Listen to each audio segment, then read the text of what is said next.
Hi, Andrew here, thinking about future orientation.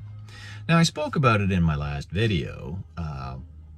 I was relating it to having the patience and the understanding that this too shall pass, that the bad times will get behind you if you allow them to.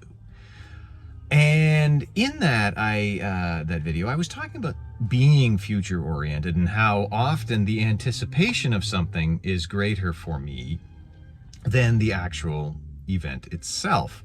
I remember back when Steven Seagal was a thing, in one of his movies, he quoted a Japanese saying that the fear of death or the anticipation of death is worse than death itself.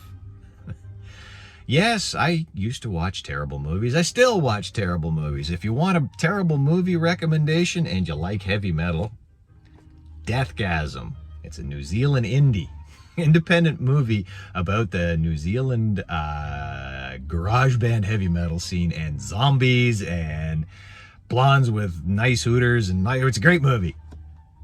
I recommend it wholeheartedly if you like bad movies and angry men screaming into a microphone, basically.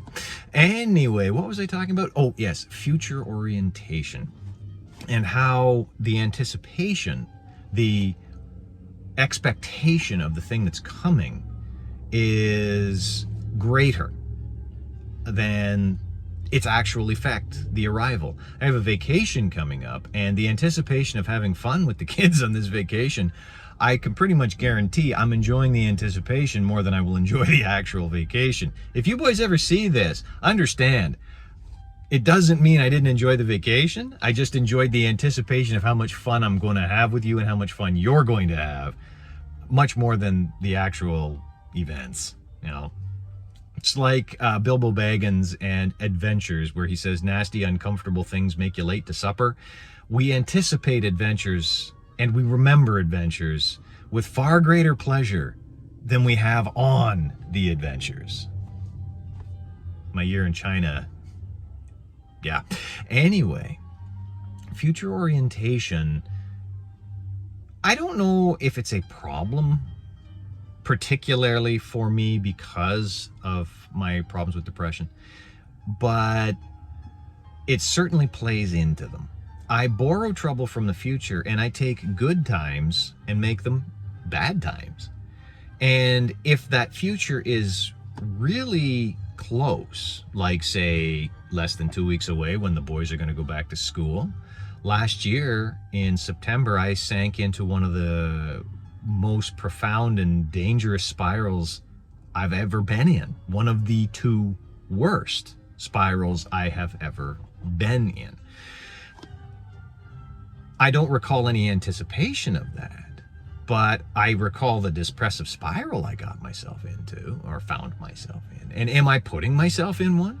Am I taking what is coming and applying it to today? And in this, I'm already suppressing my happiness. I'm ending my happiness early. I'm already, instead of being here, I'm already here and the spiral's begun. I don't know. But the one thing that we do know from quantum mechanics is that the observer affects the outcome of the experiment.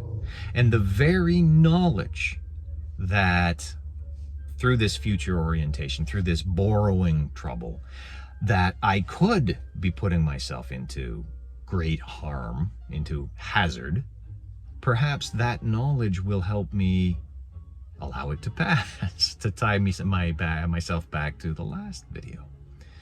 I don't know.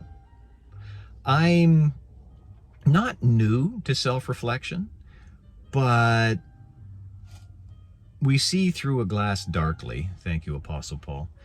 And when we look at ourselves, I suppose it's into a looking glass darkly. And we're never clear on what we see in the reflection. Well, I have spent tremendous amounts of time in self-examination through my entire life, but I did so in denial of my depression and in ignorance of my ADHD. And it's only been the last 2.5 years where I finally allowed myself to know that I suffer from depression. And only the last 6 months since I've been diagnosed with ADHD that I have a bigger, maybe not bigger, but a better picture, a clearer picture. Maybe some of the smears are off that looking glass and I can see a little bit more clearly. But before I lose too much of the thread of the plot, here's hoping that knowing that I can borrow the trouble from the future, dissipate it now, and it won't be so bad when the future finally arrives.